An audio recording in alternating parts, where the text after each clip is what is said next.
Hey guys, Gadicteek here with Corellian Run Radio, and in this episode of SWTOR 101, I'll be taking a look at secondary stats and how they factor into building your character. Let's make the jump to hyperspace and find out.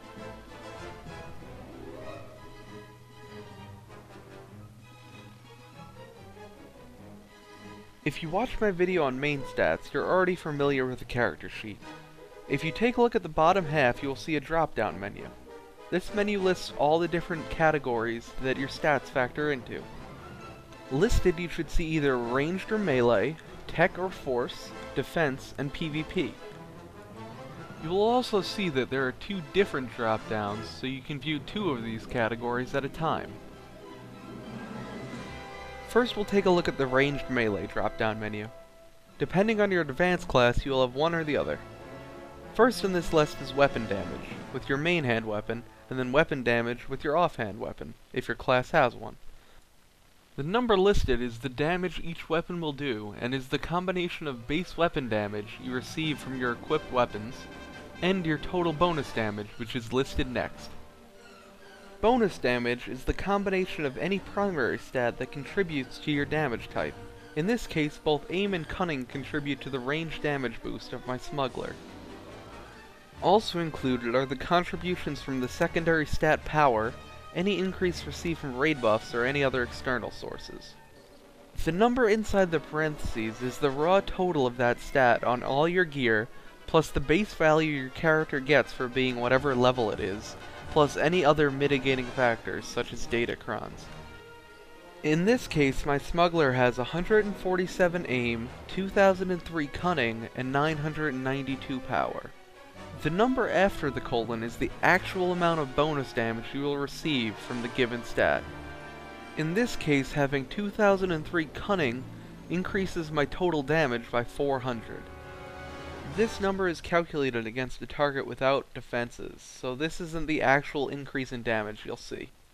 Clearly, stats do not provide one-to-one stat point to damage ratios.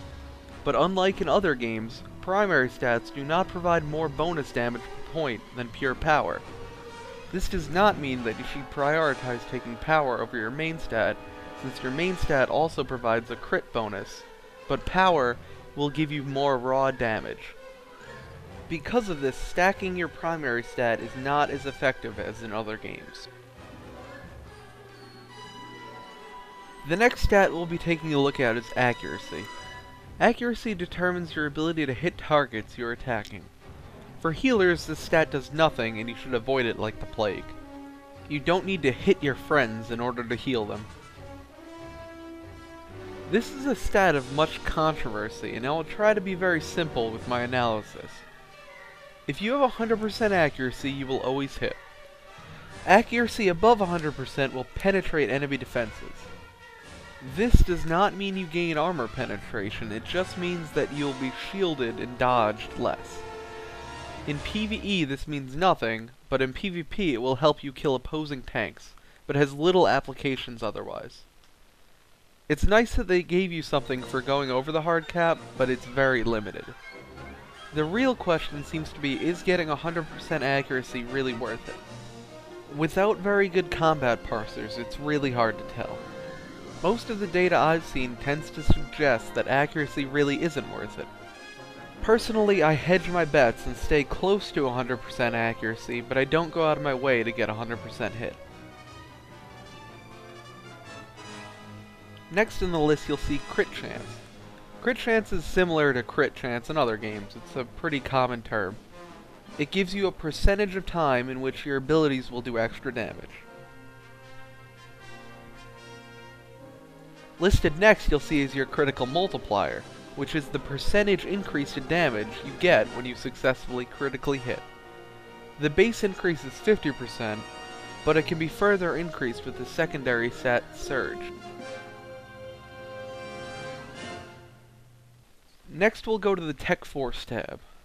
You will notice that many of these stats are similar to those in the Ranged Melee tab, but some of the bonuses may have changed. At the bottom of the list, you will see two new stats listed: Resource Regen Rate and Activation Speed. Resource Regen Rate is unaffected by stats, but can be increased using several talents in different talent trees. Activation speed, on the other hand, increases the speed at which your abilities cast. As you can see, the secondary stat affecting this is Alacrity.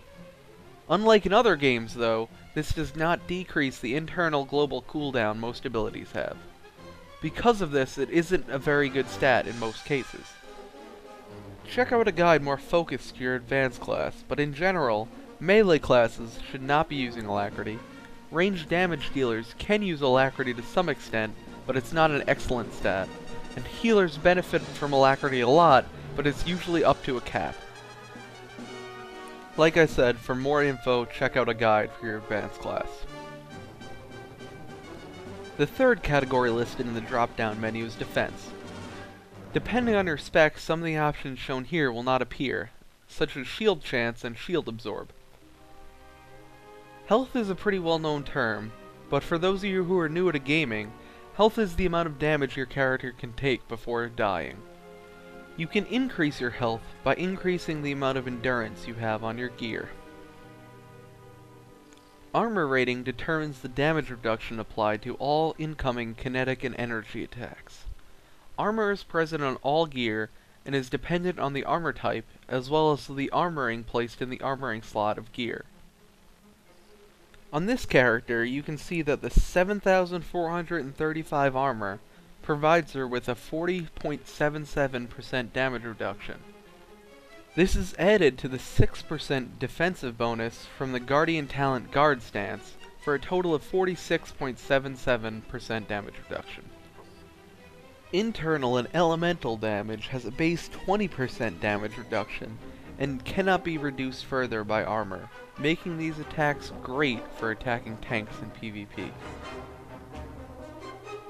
Defensive chance listed shows your chance to successfully deflect or dodge an attack, receiving no damage from it. The base value for all characters is 5%, and can be further increased by defensive rating on gear. Shield chance is the percentage of incoming attacks that are partially absorbed by your shield generator and can be increased with shield rating on gear. The amount actually absorbed by a successfully shielded attack is determined by your shield absorption percentage. The base absorption value is determined by your character's offhand shield strength and is further increased by absorption rating on gear. The tanking stats shield and absorption are analogous to the DPS stats crit and surge. The final category in the drop-down menu shows PvP stats. The only mitigating factor in these categories listed is expertise. As you can see, expertise improves your damage, healing, and damage reduction in all PvP situations. Expertise is extremely important for doing PvP. Don't think that because your stats are better on your Ricotta gear, that you shouldn't be using Battlemaster or Recruit instead. If you are doing PvP without expertise, you are purposefully decreasing your damage and survivability. So that's a wrap-up of all the stats in the Old Republic. This has been Gaddock Teague with Corellian Run Radio. I hope you'll come back next time for more SWTOR 101.